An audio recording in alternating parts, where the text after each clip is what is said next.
Good morning, Monday. A week has gone by and I have done no work whatsoever. We've still got this slide out that needs to be sorted. As you can see, the floor has to be done. I haven't had a chance to do that yet, and that's mainly because of the weather. I don't really want to pull my welder out in this weather because it will just get seriously damaged. Plus the fact you've got to fight the wind as well, which plays havoc with the gas. So yeah, you'll have to excuse the noise. Sorry, you'll have to excuse the noise. We've got all of that muck going on over there. They're building some homeless shelters and they're cutting all the trees down and making an absolute phenomenal amount of mess and noise. Anyway, today, what I plan to do today, that's the floor that's got to be carved up, worked out and sorted. So we won't be putting it in yet until we get a day of good weather. I've got my COVID jab on Wednesday, so I don't know how I'm going to be after that. Some people have been reporting back that they've been knocked out cold with it. So yeah, today, Saturday, it's been 2 weeks now almost. I ain't put a video up. There's so much been going on. I filmed so much, but it's all been rubbish, and I've deleted most of the footage, to be honest. I had a crack at the bull bar, catastrophically went wrong. Cut the clips here for you to look at. We are going to sort this bull bar out because there is absolutely nothing more I can do until this weather. The extension bar is made out of galvanised linen pole. It's all I could find. I've slit it down the middle, as you can see here, cut a bit off, ground out all the galvy inside, ground around the outside edge, because this stuff produces toxic gases and you don't want to be breathing that in. So, ground down the welds. I didn't need to, they weren't too bad for what they were, but I've only welded down on this chrome bit one end because it was so thin, it was actually so far. But we've had a few catastrophes and one of them is quite a big catastrophe. That little crack we had has now turned into a giant crack. I'm hoping it's a bit of a mess. Just having that bolted to one bracket with no crossbar going across, it just isn't going to be strong enough. It's going to flap about, vibrate, snap, crack, you name it. I think when you tip the cab also it's going to whack into that anyway, so putting the bull bar on this is probably just a waste of time. But Aaron, thank you ever so much for dragging that out of the ore yard and bringing it round. I will find a use for it at some point for something. Today we start the slide out. I've ordered some aluminium sheets, 190 quid. I've had it guillotined and folded as I needed a 90 degree on the end so I can tuck it up. We've detached the ram. This is now fully pullable, unfortunately from the inside only because I've shut it. So we're going to do that. I've had my COVID jab. I'm pretty pleased about that. I was a little apprehensive, but we've got it, we've done it. I had about 2 days worth of flu symptoms, but I'd rather have the 2 days of flu symptoms than be stuck in an intensive care unit for 6 weeks. Just waiting for the second one in June.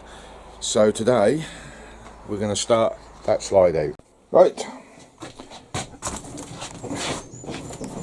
Oh, great. Okay, that was a bit sticky. Well, that almost goes all the way. Actually, it does go further than that. I think this side does go all the way out, but I've got to pull it from the outside. But it gives me access to all of the... Hang on. There we go. I had to cut the framework where the stoppers were. They had to be removed just so as I could get that all the way to the furthermost edge of the framework. Still could do with going a little further that side, but we do have an issue where the truck sort of goes one direction, slide out goes the other direction. I don't know what went wrong. I believe I did get that square, but I don't think I got the hole very square. Just one of them things with me, I'm afraid. So we've got to put a new floor in. We've got to remove all of that. The outer skin's got to go. We've got to get some more steel to go across to frame that off. Another piece has got to go across there. Some struts to go in there. So we've got a lot to do. Once I've got the metal put in, I'm going to take this all out anyway because I want to remeasure and square off where I never got it right the first time. Well, Once we've done that, we'll then get the alley, we'll cut that down to size and we'll reskin the walls, and then we'll cut the roof one to length, take that back to the engineering shop, where he'll fold it for me so I can then bring it round neatly instead of the way I did it before. Please bear in mind, yes, this was a mess, yes, this shouldn't have been put on YouTube, and no, I shouldn't have done it, but it was lockdown, nothing was open. This was the first lockdown. I didn't realise that half the shops I used were open, and the reason it never got done properly is lack of money, lack of products, and hastiness to get it done, because I was hoping to get it on the road for this summer. But as you know, as you all appreciate, lockdown has suspended that a little bit. Okay. And now we're coming. Now, a little while back, I noticed a van lifer, CVTV is his called, Country Van Life TV, was doing a sticker swap with other YouTubers and van lifers. And I said to him if he was interested. I've got this nice big space outside with my logos on it, and I'd be quite happy to do van life swaps, stickers, all that kind of stuff. I actually do want to cover that panel, and lo and behold, just come through the door this morning. So Stefan, thank you very much. That's where that's going. I will stick that on there in a minute. In fact, I'll get the wife to hold the camera while I do it. Yeah, right, there you go, Stefan.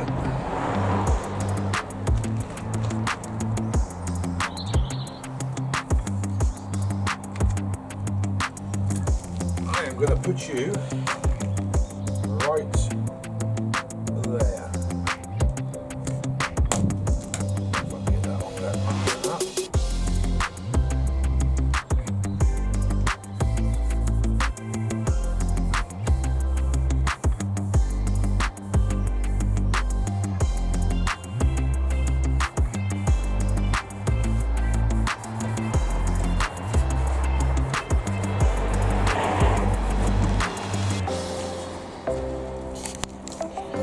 There you go, geezer, that's all in. That's the first one. I'm quite willing to do this for anybody. I'm not buying your stickers, but if you want to do a sticker swap with a bit of advertising on your YouTube as you do it, I'm more than happy for that one. He's got some cool stickers. I mean, look at my rubbish to his. I'm going to have to redesign mine, that ain't happening. I'm not having that. That's better than mine, isn't it? That's brighter and it's more colourful. Yeah, it is. It's a lot more cheerful than my rubbish. So I think I'm going to have to get it off at all. I swear I'll never slag this stuff off again. Pink grip and that black sealant, EP40 or whatever they call it, or Pureflex 40. That's tough old stuff. I mean, look at that. Can't get it off. That's solid. I managed to shift this little lot, but as I said, I've been here about an hour and a half on a ladder, drilling out, popping. I mean, I could get a knife behind it and give it some tension and cut it that way, but the pink grip was actually stopping that from happening because I went and sealed the inside as well. Ugh. The roof is all over the shop. I don't know if you can see that. It's all over the place. I'll have to trim up the edges. I'll have to wire brush against the steel. I'll show you what I'm talking about. Like here, where it's overlapped, I'll have to wire brush that all back so it's nice and smooth. Where it's a bit bumpy in places, we'll have to sand it down if I can't peel it off, and it ain't looking good. Mind you, once I cut the holes out, I might be able to get a knife in there and scrape it out after, but we'll see where we are at the moment. At the moment, this has proven very difficult. Got most of it off, but boy, it ain't been easy. This side came off relatively easy because the paint was still tacky when I laid it up, and the chemical compounds between the two chemicals stopped it from curing, or the paint that is, so that peeled relatively easy. This side, however, where I glued it onto the wood, yeah, that held very fast. I ended up splitting the wood to remove what needed removing. The aluminium that you see, or the American aluminum, yeah, that that wasn't so easy. I've got a bit here stuck, I can't get that off. I'm going to heat that up, and we've got to grind that, cut that alley at the top. Right, afraid to say the light ain't that good in here. I apologise in advance. But there you go, the floor is in, the wall has been rebuilt, well, the framework. I got as much of the skin off as I probably pointed out. I've got a little bit more to go up there. We're going to get that alley off. I really want that gone. I don't want to be leaving that on there if I can help it. Once we've got both sides sorted out skin wise, we'll put the new alley in place and we'll work from there. But I think at this point in time we are not going to put the floor in yet. We've got the shower tray, which is here.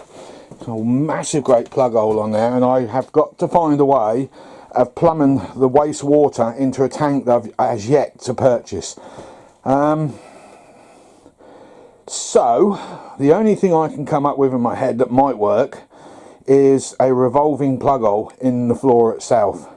We know that the shower will be coming out to about here somewhere, so we can probably get away with drilling a hole there and making a revolving plug hole. The purpose for that is with a big hose that sort of wraps around in an S shape. As the thing draws out, that plug hole can move so the hose can do its flex work.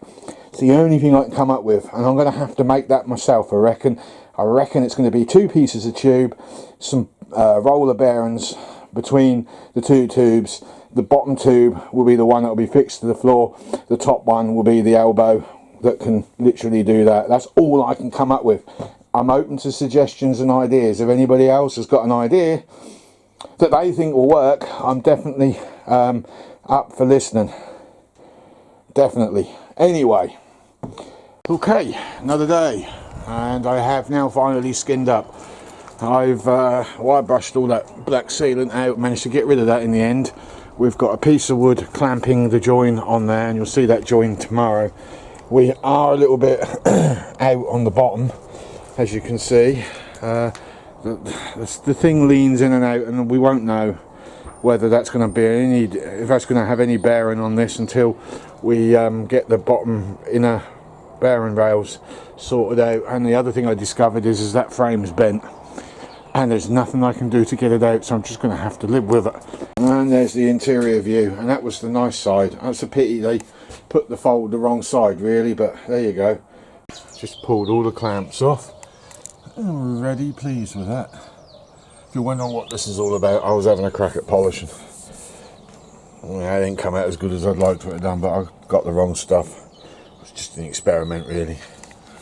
Anyway, there's the fold. So what we'll do next, well, not next, but what is going to happen is we're going to get a piece of wood cut, and we'll just channel the wood so it can sit on top of that neatly, and then the seals will be bolted through, and then the seals will be glued onto that. But I don't know yet, we'll see. Countersink rivets will be the only other way around it, but I'm concerned that the drill will cut into as I drill, so I don't know. On its own it should hold. We'll see where we go. It's this side, so we get all them screws out. I can't draw the slide out any further, that's it. But there's nothing holding it on that side, so it should just peel off. What I might do is cut right down the middle and then peel it that way and peel it that way. It's the second one in place. Couldn't get all the fiberglass out, so what I did is I cut around the fiberglass, left what was there, and then I've just basically cleaned it all up, cleaned all the metal up here.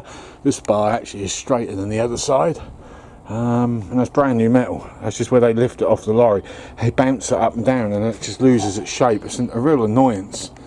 Bit of an amateur company really, but we won't name them, I'm not into that anymore. So yeah, we've got a few rivets there.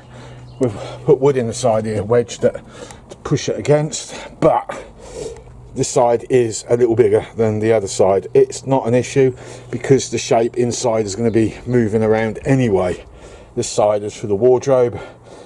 This will not come out as far, when I'm finished it won't come out as far as you see it now. So the new ram that's got to go on, because that ram is absolutely shot, it leaks. It was a really long ram.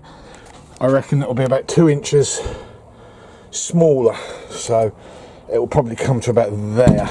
Oh, you see what I mean? That ain't quite reached. So yeah, when we do the framework inside the stopping frames, we'll address that issue then.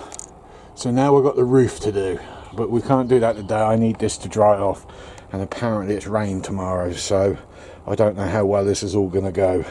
Right, we're all loaded up, we're measured, we're cut, we're trimmed. That's going back to the engineering shop to be folded.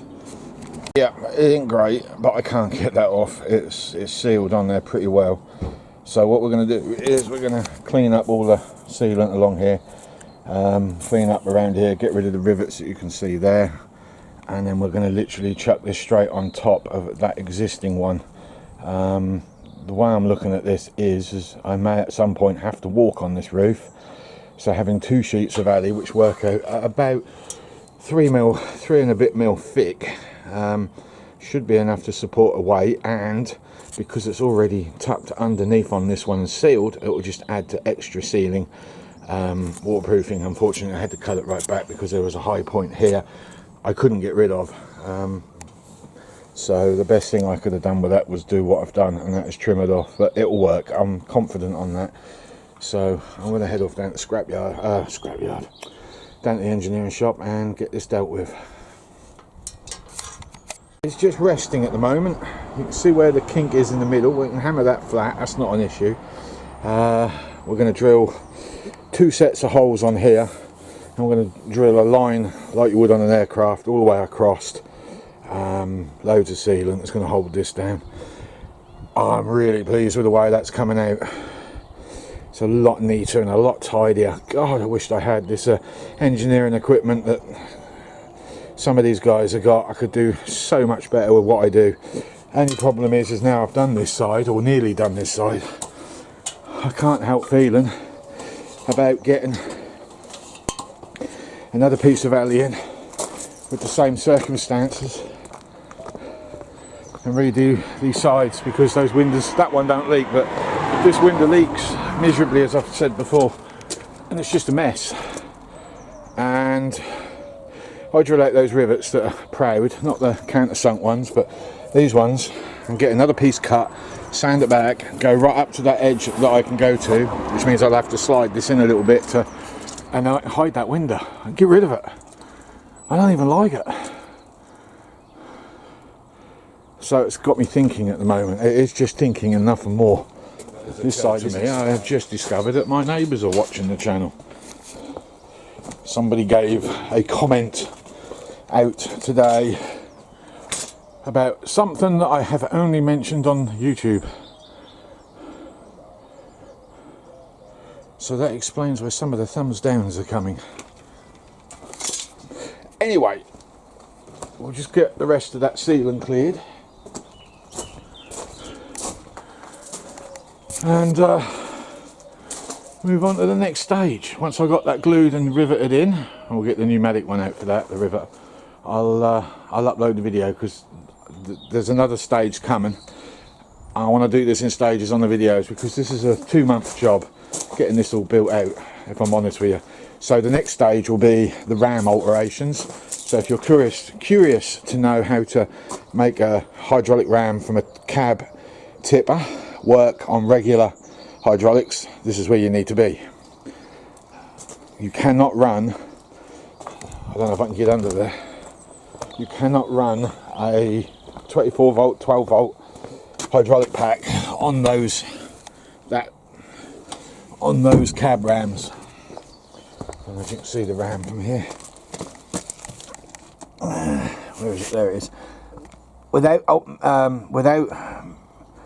horrifically altering them, they won't run. They've got a millimetre internal hole in the jets inside the rams themselves, and I've already tried it, it don't work. And they're done on hand operations as well, so the pump is totally different from one of them hydraulic packs. So finished, it's all in. I'm just waiting for the glue to dry on the outside. Kind of let myself down a little bit on the rivets, I went a bit wonky. I'm putting it down to my glasses. That side came out better. A couple of rivets, mandrels snapped where they shouldn't, so I've got to get a grinder in there before polishing, but we are there.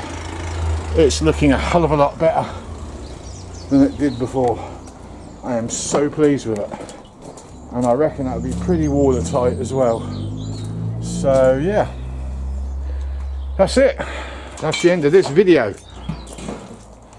Thanks for viewing, thanks for watching, thanks for putting your thumbs up, thank you for the comments. I'm always up for more comments. Got to be honest, this does look better than it did before, doesn't it? Hell of a lot different. What we've got left on here, well, we've got to put the sheet underneath. I can't do that until I've made the plug hole and the ram exchange. So they're the next two jobs. Laters.